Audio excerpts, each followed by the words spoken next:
Hi everybody, and welcome back to this part of the Simple Space Shooter tutorial where we are going to be adding in a bad guy. This bad guy is going to come in from the side of the screen and he's going to move in a wave pattern, probably more than one at a time. And so let's start making that script. So let's go into our scripts. We're going to right click, create C# script. We're going to name this script baddy. Okay, so for our baddie class, we're going to be derived from our base spaceship class, which means all we need to do is override our movement function. So protected override vector3 move. We're going to create a movement vector here, set it to vector3.0, and we're going to return it. The end of this function. So in the middle of this function, we're going to figure out how we move. So we want to move in a sine wave. So in order to do that, we're going to need a couple different fields here. So we're going to do serialize field, private float m starting height. Put that at 0. We're going to have a serialized field, private float m wave size. Put that at something pretty small. And we need to keep track of our time. So we're going to do private float timer. That's equal to 0. So here in our move, we're going to increment our timer by the delta time. So that's going to keep growing. And then we're going to get the y value for where we want to move. So var y equals math f dot sine m timer times m dot m wave size plus m starting height. And then we just apply that value to our movement vector. So movement vector dot x is going to equal our m timer times get movement speed times -1 because we're going from right to left. And then movement vector dot y is equal to y. And that should be everything we need to move our bad guy from the right side of the screen to the left side of the screen in a wave pattern. Let's come back out to Unity and see what this looks like. So let's go into our models folder and drag our baddie model out into the scene view. Just like we did with our player model, we're going to want to rotate him around so that he's facing the right direction. So I'm going to put him at 0, 0, 0 to start and just zero out his rotations. We're going to come over here to the hierarchy and right click, create empty, put that at 0, 0, 0. We'll name this empty the baddie parent. And we'll drag the baddie underneath the baddie parent. So now for the baddie, we will orient him so that he's looking into the screen. So that looks like rotate him 90 degrees on the X, and that'll get him facing the way we want him to face. And then for the baddie parent itself, we're going to rotate this 90 degrees on the Y so that it's facing to the left because it's going to be going from right to left on the screen. Now we want to make sure he's on the same plane, the Z plane, as our player parent. So we're going to go to 50 on the Z because that's where our player parent is. You can kind of see on this grid here that they line up. If we go to the game view, we can see a little better. And we'll just drag this over on the X to the right side of the screen. Eventually, we'll be programmatically spawning these in. So that'll determine where it starts on the X and where on the Y and all that jazz. But for now, just for testing the script, we're going to do it this way. So we're going to go to add component, baddie. That's our new baddie script. Our movement speed, we're going to want to be real low. And wave size, we'll play around with these until we kind of get a size we like. Remember, Control S to save. Let's hit the play button and see what we got. So we just want to see this guy waving around. And indeed, he is doing that.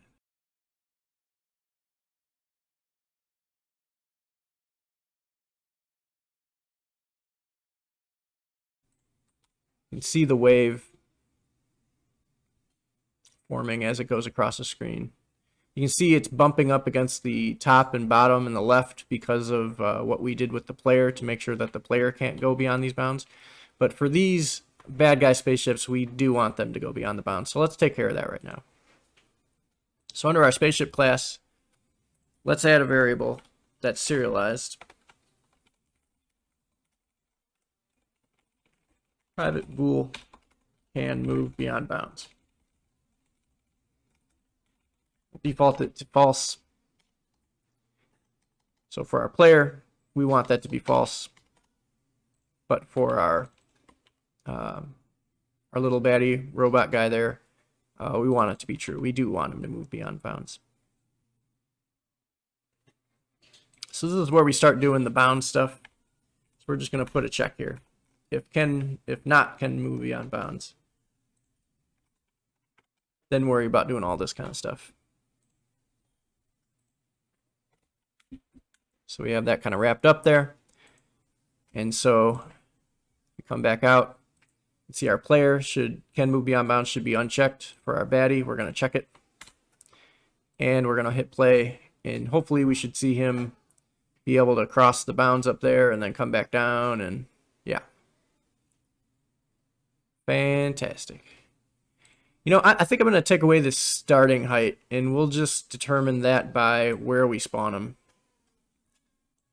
Is how we're going to do that instead. I think that makes it a little easier to understand. So we'll come back into our baddie.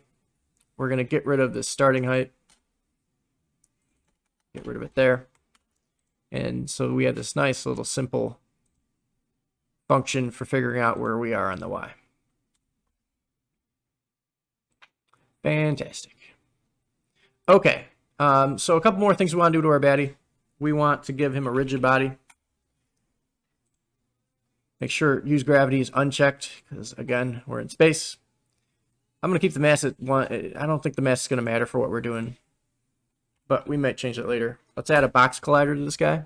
So if we go to the scene view, we just want to make sure, see our box collider is a little bit smaller than him. Let's give it, you know, nice and generous. Make sure it covers all of his extremities. So he's got a nice little box there. I did that by hitting Edit Collider, by the way. Okay, so I'm not editing the collider anymore. I think we're good for the baddie. We need to add a little bit of code for what happens when spaceships collide. So down here, we're going to do private on collision, enter. Actually, we're just going to take damage ourselves. We can all deal with our own collision, I think. And we'll take however much your life is. I probably don't want to do that because for the boss, it's not going to work like that. Let's add a field for collision damage.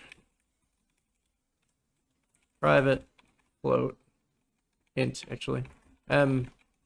Collision damage. Default it to 100.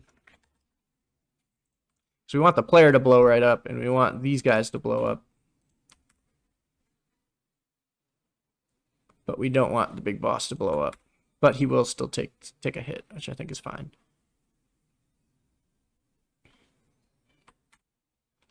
Okay, so currently we don't have anything that happens when you die other than is alive goes false.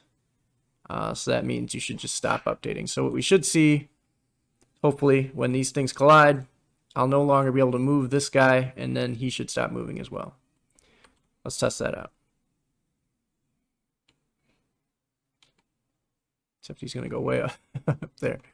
Boop. Yep. And see, we both stopped here, and I can't move around anymore. That's because we collided, and we are both actually dead there. All right, so let's make death. And actually, I should be able to shoot him. Let's try that. So let's go to baddie, and I'm going to chill out his wave a little bit so that he's not going off the screen. I'm going to try shooting him and see if the bullets kill him like I think they should. Yep. Very cool. One thing I noticed there, the bullet went right through him. And that is because the bullet needs to actually also die when it kills a spaceship and collides with one. Okay, so we're going to add M is active equal to false and M shooter.return bullet this. The same code we have here for when the bullet times out. We want to add that on its trigger enter for when it collides with a spaceship. All right, great, fantastic. So how do we make this more interesting, right? We want an explosion, and we want these guys to disappear. We want them sort of out of the scene. And then play like a boom sound effect, right? So let's go to our spaceship. And we're going to add a serialized field. Private audio source load sound. We have private serialized field, private particle effect, particle system, sorry, explode particles, and serialized field private game object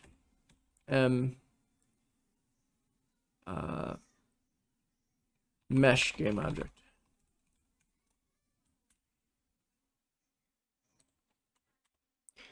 So let's make a new function here too while we're here. And it's going to be called private void die. Not M is alive. Want to do some stuff. And this function is going to get called on take damage when M is alive becomes false because our health is at or below 0. We're going to die. Bit grim, isn't it? Okay. So what's going to happen when you die? You're going to... Oh, you know what? And I also want to make sure this only happens when you're alive. So if our health is at or below 0 and I'm actually still alive, then I become not alive and I die. Okay. So when we die, what do we want to happen? We want our explode sound to play. So explode sound.play. We want our explosion particles to play. And we want our mesh game object to disappear from the screen. So we're going to set it to active, false. So set active false, and that's going to make our mesh disappear. So let's put this all together. We have to now create or find an explosion sound. We need to create or find an explosion particle. And we need to tie in our mesh game object. So let's go to our player parent here. So we see these new fields. Let's add a field, a component, audio source. And we'll drag that into the explode sound. If we open this up, we want play on awake to be unchecked. We don't want to play this on awake. And let's create a quick explosion sound in our Audacity program.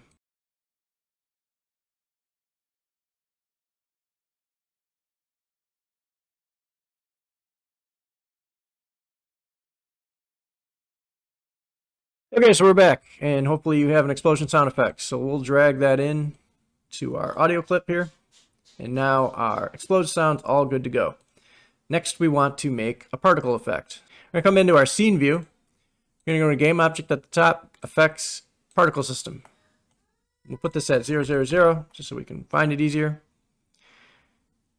And here's the default particle system. You can see it's just kind of spewing out random little fuzzy particles, and you can do a lot. There's a very powerful particle effect system in Unity that you can play around with and get a lot of quality effects. We're just going to make a quick and dirty one. For our colors, let's change that to yellow.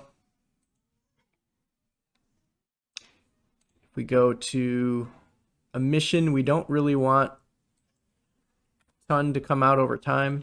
I mean, I guess that's okay. But we want over here in bursts, let's add 1. So we have a big burst right at the beginning of it.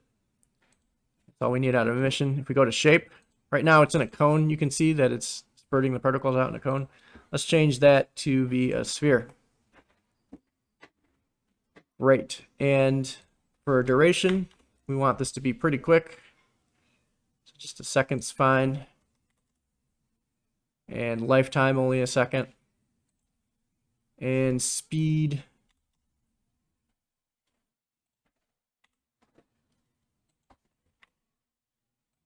Let's maybe slow that down. Maybe amp up the lifespan just a touch. We'll go to 3 seconds. Uncheck looping because we don't want it to loop. We just want it to play once and then be done after a second. And I believe these particles are probably a bit too big. So let's maybe make them 0.5 in their start size. Or maybe we'll keep them at 1, and then we're going to come down here and look for size over lifetime and check that box. And we'll click on this, and they'll start at 1 and eventually go to 0. You can see now they get smaller as time goes on. And that'll be good for our explosion particle effects. Let's call this, let's name this explosion particle system. And we're going to drag it underneath our parent. We're going to put it at 0, 0 on the parent. We'll keep those rotations. And we'll drag it in from our hierarchy into here where explode particles is. And then for mesh game object, we want this player, which is just our model. So we'll drag that into the mesh game object. And so now our player should be all set up. But we need to do the same thing for our baddy now. So we're going to come over to our baddy. We're going to add an audio source. We're going to uncheck play on awake. Add the explosion clip. Drag it into explode sound. We're going to copy by Control-C this explosion particle system and paste it and parent it to our baddy. Make sure it's at 0, 0 for X, Y, and Z. Come back to our baddy parent, drag this explosion particle system into his particle system slot, and then for mesh game object, we're going to drag this baddy model in there.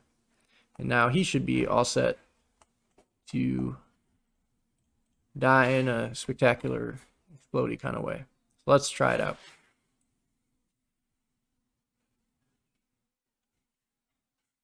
Whoops, that didn't work right. Why did he die immediately? It's not looping. Oh, is this? Ah, see, there's play on awake on the particle system. I forgot to turn that off. So we do not want the particle system to play on awake. So we'll make sure on both these particle systems that it's not doing that. Let's save and try it again. Okay, give him a shot. Cool explosion sound, cool explosion. Okay, a couple more things we want to do. When you explode, we want to make sure this rigid body in this box collider, basically we want to turn this box collider off so that you can't still collide with an exploded spaceship. So under here in spaceship, in our die, we're going to say if gameobject dot get component box collider not equal to null, and gameobject dot get component box collider dot enabled is equal to false. And then that will make it so that you can no longer collide with this guy. And that's everything. That's everything we need to do. And so yeah, we have our bad guys. Next time around, we're going to create a sort of game manager object that's going to be responsible for spawning these bad guys in over the course of the game in different areas and different patterns and that kind of thing. So that'll be fun. If you're following along, please let me know. If you have any issues, write them out in the comments. I'll be happy to help. Do recall that there is a GitHub project for this, so you can see all the changes every week that are happening, so you can follow along. Leave a like if you feel so inclined. If not, that's cool too, and we'll see you next time. Thanks, bye.